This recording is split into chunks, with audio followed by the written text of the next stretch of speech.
এই পৃথিৱীত সদায় তিনি ধৰণৰ মানুহৰ কপালত দুখ লিখা থাকে। 1 নম্বৰ হৈছে যিয়ে নিজৰ লগত হোৱা অন্যায়ৰ প্ৰতিবাদ কৰিব নোৱাৰে। 2 নম্বৰ, যি অতিৰিক্ত নম্ৰ, ভদ্ৰ আৰু বিনয়ী হয়। 3 নম্বৰ, যিয়ে আনে কষ্ট পোৱাৰ ভয়ত কেতিয়াও নিজৰ কষ্টৰ কথা আনক শ্বেয়াৰ নকৰে। বৰ্তমান যেন সম্পৰ্ক বুলি একোৱেই নাই, সকলোতে কেৱল স্বাৰ্থ জড়িত হৈ থাকে। জীৱনৰ সকলো সমস্যাৰ 3টা সমাধান। 1 নম্বৰ হৈছে মানি লোৱা, 2 নম্বৰ হৈছে পৰিৱৰ্তন হোৱা, আৰু 3 নম্বৰ হৈছে এৰি দিয়া। পৰিস্থিতি। তোমাক অশেষ ধন্যবাদ। তুমি বুজাই দিলা যে সকলো আপোন মানুহ কিন্তু এই পৃথিৱীত আপোন নহয়, আৰু সকলো প্ৰিয় মানুহ প্ৰিয় কেতিয়াও নহয়। ভাল পোৱা আৰু ভাল সম্পৰ্ক অনেক ভাগ্যৰ ফলতহে পোৱা যায়, সেয়েহে তাক হৃদয়েৰে বান্ধি ৰাখিব লাগে। এটা কথা সদায় মনত ৰাখিব, পৰিস্থিতিৰ লগত যুদ্ধ কৰা যায়, কিন্তু ভাগ্যৰ লগত কেতিয়াও যুদ্ধ কৰা নাযায়। আমাৰ ভাগ্য সঁচাকৈ আচৰিত। কাৰোবাক সকলো দিয়ে আৰু কাৰোবাৰ পৰা সকলো কাঢ়ি লৈ যায়। সময় আৰু আপোনজনে যেতিয়া একেলগে আঘাত দিয়ে, তেতিয়া মানুহ বাহিৰেৰে নহয়, ভিতৰিও ভাঙি যায়। জীৱন হেৰাই যায় নিশ্বাসৰ ওচৰত আৰু মৃত্যু হেৰাই যায় বিশ্বাসৰ ওচৰত। আপোনাৰ নিজৰ পকেটত যদি টকা নাথাকে, পৃথিৱীত কোনো কাৰোৰে আপোন নহয়, সেইজন লাগিলে আপোনজনেই হওক বা কাষৰ মানুহজন। আপুনি যদি তেওঁৰ চাহিদা পূৰণ কৰিব পাৰে, তেনেহ'লে আপুনি বহুত ভাল, আৰু যদি চাহিদা পূৰণ কৰিব নোৱাৰে, তেনেহ'লে আপুনি বহুত বেয়া। সদায় এটা কথা মন কৰিবচোন, নিজৰ দুখবোৰ নিজৰ ওচৰত এটা পাহাৰ সমান, কিন্তু সেইটো আনৰ ওচৰত 2-4 লাইনৰ এটা মাথো গল্প। জীৱনত আপুনি কিবা শিকক বা নিশিকক, কিন্তু মানুহক চিনিবলৈ শিকক, কাৰণ মানুহক যেনেকুৱা দেখা যায় আচলতে তেওঁ তেনেকুৱা নহয়। জীৱনত মানুহে 6 বাৰ সাৰিবলগীয়া হয়। 1 নম্বৰ হৈছে টকাৰ ওচৰত, 2 নম্বৰ হৈছে ভাল পোৱাৰ ওচৰত, 3 নম্বৰ হৈছে সময়ৰ লগত, 4 নম্বৰ হৈছে আপোনাৰ বিবেকৰ লগত, 5 নম্বৰটো হৈছে বন্ধুৰ লগত, আৰু 6 নম্বৰটো হৈছে অৱশেষত মৃত্যুৰ ওচৰত। এই পৃথিৱীৰ শ্ৰেষ্ঠ চিকাৰীৰ নাম হ'ল পৰিস্থিতি, কাৰণ মানুহে বাৰে বাৰে পৰিস্থিতিৰ চিকাৰ হ'বলগীয়া হয়।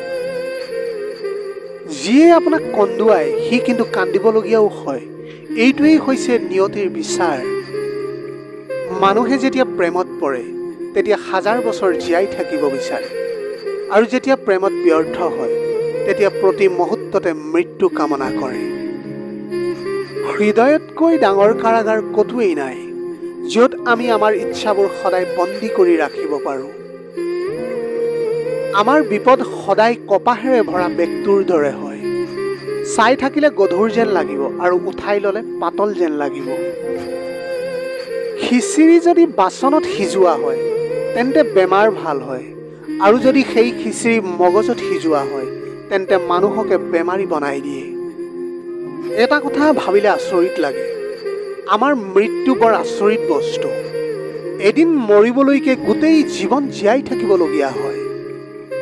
আপোনাৰ সুখত সেইসকল থাকে যিসকলক আপুনি ভাল পায়, কিন্তু আপোনাৰ দুখত সেইসকলে থাকে যিসকলে আপোনাক ভাল পায়। হেৰাই যোৱা সম্পত্তি আৰু পাহৰি যোৱা বিদ্যা তথাপিও পুনৰবাৰ পাব পাৰি, কিন্তু হেৰাই যোৱা সময় কেতিয়াও পাব নোৱাৰি। নিজৰ লক্ষ্য সদায় ওপৰত ৰাখক, আৰু যেতিয়ালৈকে নাপায় তেতিয়ালৈকে একেৰাহে প্ৰয়াস কৰক। জীৱনত নিজৰ উন্নতিৰ বাবে ইমানেই সময় ব্যৱহাৰ কৰক যে আনৰ সমালোচনা কৰিবলৈও আপুনি সময় নাপায়। বিশ্বাসঘাতকতাৰ আটাইতকৈ দুখ লগা দিশটো কি জানে? ই কোনো অচিনাকি অথবা শত্ৰুৰ ফালৰ পৰা নাহে। ই আহে সদায় কোনোবা বন্ধু বা আপোনজনৰ পৰা আহে। কিন্তু আমাৰ জীৱনৰ কেইটামান সুন্দৰ কথা, এই কথাৰ কেইটাক আমি সকলোৱে ইউটিলাইজ কৰিব লাগে। আপোনাৰ সুখক ছেভ কৰি ৰাখিবলৈ চেষ্টা কৰক। আপুনি পোৱা বেজাৰক ডিলিট কৰি ৰাখিবলৈ চেষ্টা কৰক। বন্ধুত্বক সদায় ডাউনলোড কৰি ৰাখিবলৈ চেষ্টা কৰিব। শত্ৰুতাক সদায় ইৰেজ কৰিবলৈ চেষ্টা কৰিব। আৰু মিছাক সদায় ছুইচ অফ কৰি ৰাখিবলৈ চেষ্টা কৰিব। টেনশ্যনক সদায় নট ৰিচেবল কৰি ৰাখিবলৈ চেষ্টা কৰিব। সদায় আপোনাৰ মৰম বা ভালপোৱাক ইনকামিং কৰি ৰাখিবলৈ চেষ্টা কৰিব।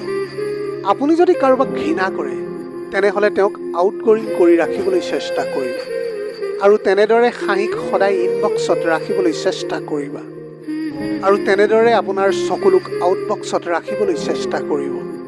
খঙক সদায় হল কৰি ৰাখিবলৈ চেষ্টা কৰিব আৰু সহায়ক সদায় অ'কে কৰি ৰাখিবলৈ চেষ্টা কৰিব। আপোনাৰ হৃদয়খনক সদায় ভাইব্ৰেট কৰি ৰাখিবলৈ চেষ্টা কৰিব আৰু তেতিয়াই আপুনি উপলব্ধি কৰিব পাৰিব যে জীৱনৰ ৰিংটন কিমান সুন্দৰকৈ বাজি উঠিব। শত্ৰুক নিজৰ বন্ধু হ'বলৈ হাজাৰবাৰ সুযোগ দিয়ক, কিন্তু মনত ৰাখিব নিজৰ বন্ধুক শত্ৰু হ'বলৈ এবাৰো সুযোগ নিদিব। তিনিজন মানুহক জীৱনত কেতিয়াও পাহৰিবলৈ চেষ্টা নকৰিব। 1 নম্বৰ, যিজনে তোমাক বিপদত সহায় কৰে। 2 নম্বৰ, যিজনে তোমাক বিপদত এৰি থৈ যায়। 3 নম্বৰ, যিজনে তোমাক বিপদত পেলায়। কালি যি হৈ গ'ল সেইখিনি মই সলনি কৰিব নোৱাৰোঁ, কিন্তু কাইলৈ কি হ'ব মই আজি ঠিক কৰিব পাৰোঁ, কাৰণ আজি মই যি কৰি আছোঁ কাইলৈ তাৰেই ফলাফল পাম। যিজন বন্ধুৱে তোমাক বাৰে বাৰে মদ খাবলৈ বাধ্য কৰায় সেইজন বন্ধুক অনতিপলমে ত্যাগ কৰা উচিত। চাণক্যই এষাৰ সুন্দৰ কথা কৈছিল, যি সঠিক পথ দেখুৱাব নোৱাৰে তাৰ লগত বন্ধুত্ব কৰাটো শত্ৰুতা কৰাতকৈ কিন্তু ভয়ংকৰ। মহামানৱ মহাত্মা গান্ধীয়ে এষাৰ খুব সুন্দৰ কথা কৈছিল, নিজকে অভদ্ৰ বুলি পৰিচয় নিদিয়ালৈকে তুমি সকলোকে ভদ্ৰ বুলিয়েই ভাবিবা। জীৱনৰ 3টা চিৰসত্য কথা। 1 নম্বৰ, পুত্ৰক চিনি পাবা বিবাহৰ পিছত। আপোনাৰ ভাতৃক চিনিব সদায় সম্পত্তি ভাগ কৰাৰ সময়ত, আৰু সদায় আপুনি পত্নীক চিনিব আপোনাৰ বেমাৰৰ সময়ত। দুখ কৰাজনে ভৱিষ্যতত সুখী হ'ব পাৰে, কিন্তু নিজৰ সুখৰ বাবে আনক দুখ দিয়াসকলে ভৱিষ্যতত কেতিয়াও সুখী হ'ব নোৱাৰে। ল'ৰাৰ অবিহনে ছোৱালী শূন্য। কথাষাৰ এই ধৰণে ক'বলৈ চেষ্টা কৰা হৈছে, মেনৰ সহায় নোলোৱাকৈ ঔমেন লিখিব নোৱাৰি, মিষ্টাৰ নহ'লে মিছেছ লিখিব নোৱাৰি, হিৰ'ইন লিখিব গ'লেও কিন্তু হিৰ' লিখিবই লাগিব, মেল নহ'লে ফিমেল নহয়, সিৰ সহায় নোলোৱাকৈ চি লিখিব নোৱাৰি। আজিৰ ভিডিঅ'টি কেনেকুৱা লাগিলে জনাব। যদি ভাল লাগিল তেনেহ'লে লগৰ বন্ধু বান্ধৱীসকলৰ মাজত শ্বেয়াৰ কৰিবলৈ নাপাহৰিব। আপোনালোকৰ গোটেই জীৱনটো হাঁহিৰে উপচি পৰক। পাৰিলে দুখীয়াজনক অলপ সহায় কৰিবলৈ চেষ্টা কৰিব। আপোনালোকৰ অকণমান সঁহাৰিয়ে যদি কোনোবা এজন দুখীয়াৰ জীৱনটো সলনি কৰিব পাৰে, তাতকৈ পুণ্যৰ কাম আৰু এই পৃথিৱীত একোৱেই হ'ব নোৱাৰে। Have a nice day.